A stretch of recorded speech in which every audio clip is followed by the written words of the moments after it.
Welcome everyone, and welcome back to those who are watching our Hall of Fame introduction.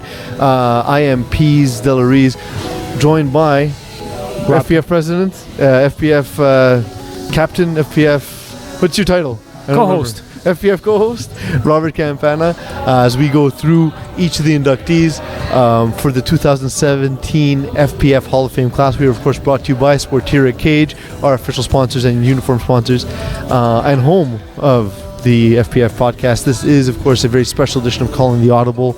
It's our Hall of Fame edition where we will announce the 2017 inductees.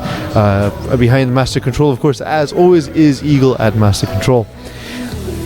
So, Rob, it brings us to, finally, after our long conversation, brings us to the first inductee of the 2017 FPF class.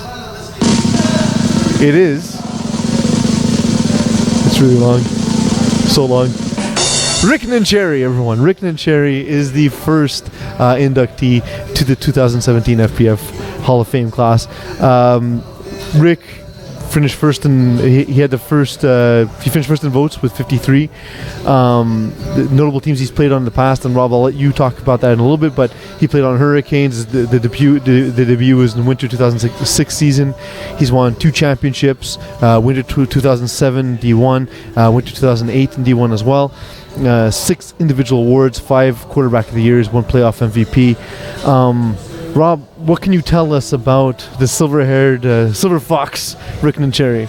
Well, first things first, Paulo, Rick is one of the most likable and well-respected guys in FPF and the touch football, flag football community in Montreal, Quebec.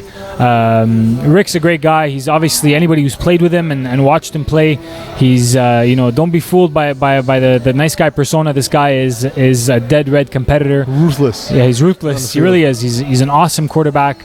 Rick is he hasn't played at the Division 1 level in our league for a few years now. And let's be honest, Rick is more of a touch football guy over the years. That's what he grew up playing. But isn't that kind of cool, Rob, that he's not truly one of the quote-unquote FPF blue bloods? Like, to me, it adds an interesting element to this, where he's somebody who at one point may have been considered an outsider, really embraced by the FPF community. Oh, of course. And I mean, Rick, it's tough for him to be considered an outsider because he is such a likable initially, though, but absolutely, you're right. And that's the thing, is that in the end, there's guys that have played more seasons than Rick. And if you look at the career record books, Rick is nowhere to be found as far as total yards and touchdowns career-wise. But if you look at the record, sitting in number 1 for most yards in a season is Rick, with 2,493 yards that he put up in winter 2013. I mean, Rick is... I don't know what else to say about Rick. He's an awesome quarterback. I remember when he made his debut for the Hurricanes in 2006. He had filled in for Mike McNair, who was their quarterback in 2005, and he showed up wearing a green Dan Marino jersey. And a lot of young guys playing the league at the time didn't know who it was. There wasn't as much coverage back then. There was no Paulo De La Rocca and weekly podcasts. There was no, you didn't even have your full name on the site. It was just Art and Cherry, right? So a lot of guys kept calling him Marino. He was known as Marino for half the season. If you're a quarterback, it's pretty awesome. Not bad, exactly. Name to be known as. There's worse things to be known as, for sure. But that's it. Rick, for many years, in the early years of FPF, notably 2006, 7, 8, 9, was on a team called the Hurricanes, who were absolutely one of the top teams in FPF history, I would say, even though they haven't played in the league since 2011. And you can find those guys on the website right now, right? That's it. I mean, unfortunately, because our website is set up in a game-by-game setup now from 2009 onwards, a lot of Rick Cherry stats are not actually traceable on the site. They're on an external hard drive somewhere, but that doesn't mean that we don't remember, for those of us who've been around from the beginning. That's it. I mean, Rick overall, to me, in my opinion, took part in one of the best championship games in the history of FPF. It was the winter 2009 final. They had just come off beating Montreal's finest in 2007 and 2008 finals back-to-back. And in the third game of this 3-game set, the finest finally climbed that mountain and beat the Hurricanes, and it took a triple overtime game with then pro CFL player Kevin Challenger making like a sideline beautiful catch to end the game. Truly a terrific game to watch and to have been a part of. And Rick, if you look at his playoff run in that year, just to give you an example, Paulo, of the type of quarterback he was and the numbers he put up, if I'm not mistaken, it's right here. So in 3 playoff games, he went off for 18 touchdowns, 0 interceptions. That's impressive. Yeah, he's just been that.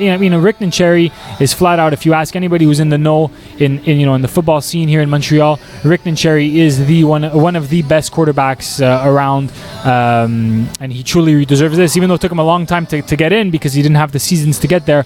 Once he finally did, it was hands down. He was, like you mentioned, with the 53 points that he received in the voting, was far and away the number one recipient, and a very deserving candidate. Rick, as a buddy of mine, I'm happy to finally have you as part of the Hall of Fame, so congratulations.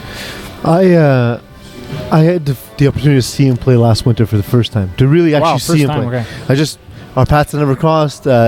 He wasn't in a championship game when I was working for the media as a yet. So it was really the first chance I got to see him play. I heard the name, I heard the legend, so to speak, but it was in a season where, on a roster that wasn't one of the strongest in the division, he came in and filled in for Leon Holder, took his place for us this season for the Raiders team in Division 3.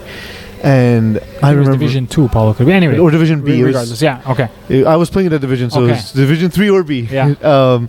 And the thing is that what I noticed about him was just really a highly intelligent quarterback, the ability to fit the ball into tight spaces, and it was just really interesting to see his ability to lead an offense and just to watch a guy play very meticulously, very methodically.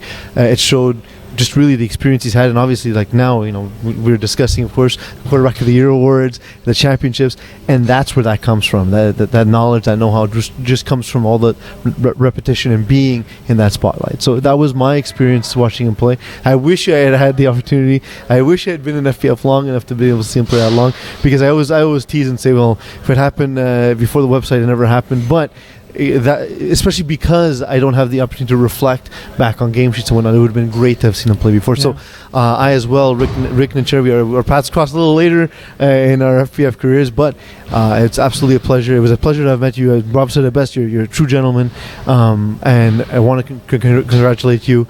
You are our first inductee to the 2017 FPF Hall of Fame. Coming back tomorrow, we'll discuss the second such member. Congratulations, Rick and Cherry.